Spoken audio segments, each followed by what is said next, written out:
ایک مرتبہ حضرت رابعہ بصری رحمت اللہ علیہ کہیں سے گزر رہی تھیں۔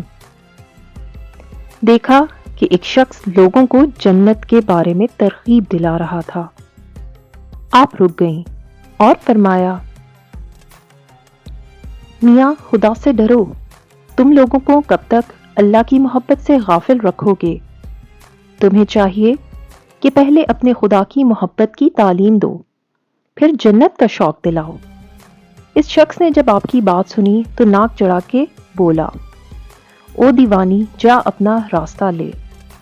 حضرت رابعہ بصری رحمت اللہ علیہ کہنے لگی کہ میں تو دیوانی نہیں ہوں، ہاں تو نادان ضرور ہے کہ راز کی بات نہ سمجھ سکا۔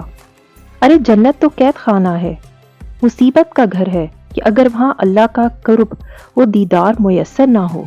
کیا تو نے آدم علیہ السلام کا حال نہیں سنا کہ جب تک ان پر خدا کا سایہ رہا کیسے آرام سے جنت میں میوہ خوری کرتے رہے، اور جب خطا کر بیٹھے اور شجرہ ممنوعہ کا پھل کھا لیا تو خدا کی شفقت کا سایہ سر سے اٹھ گیا۔ تو وہی جنت آدم علیہ السلام کے لیے مصیبت کا گھر اور قید خانہ بن کر رہ گئی۔ پھر کہا، کیا تجھے ابراہیم خلیل اللہ کا حال معلوم نہیں کہ جب وہ محبت الہی پر پورے اترے اور آگ میں ڈالے گئے تو وہ آگ ان کے لیے جنت و عافیت بن گئی۔ بس پہلے جنت کے مالک کی محبت پیدا کرو، پھر جنت میں جانے کی آرزو کرو۔ ایسی جنت میں جا کر کیا کرو گے کہ جہاں تم پر اللہ کا سایہ نہ ہو؟ اگر جنت کسی مشتاق کو مل جائے مگر وہاں دیدار الہی نصیب نہ ہو تو ایسی جنت کس کام کی؟ اور اگر عاشقوں کو دوزخ ملے اور وہاں دیدار الہی نصیب ہو تو ایسی دوزخ اس جنت سے لاکھ درجے بہتر ہے۔ اسے شوق سے لے لو۔ دنیا و مافیا میں اور اس ساری کائنات میں کوئی کام کی چیز ہے تو وہ ہے عشق الہی ہے۔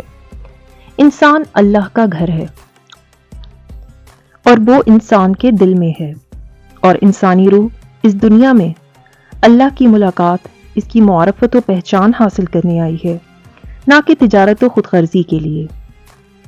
تو ابھی راہ گزر میں ہے قید مکان سے گزر، مصر و حجاز سے گزر، پارس و شام سے گزر۔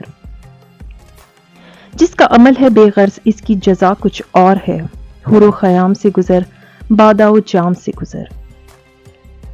تیرے عشق کی انتہا چاہتا ہوں، میری سادگی دیکھ کیا چاہتا ہوں۔ یہ جنت مبارک رہے زاہدوں کو کہ میں آپ کا سامنا چاہتا ہوں۔ ذرا سا تو دل ہوں مگر شوق اتنا، وہی لنے تیرانی سننا چاہتا ہوں۔ کوئی دم کا مہماں ہوں اے اہل محفل، چراغ سحر ہوں بھیجا چاہتا ہوں۔ ستم ہو کہ ہو وعدہ بے حجابی، کوئی بات صبر آزما چاہتا ہوں۔ بھری بزم میں راز کی بات کہہ دی، بڑا بے ادب ہوں سزا چاہتا ہوں۔ بہت شکریہ۔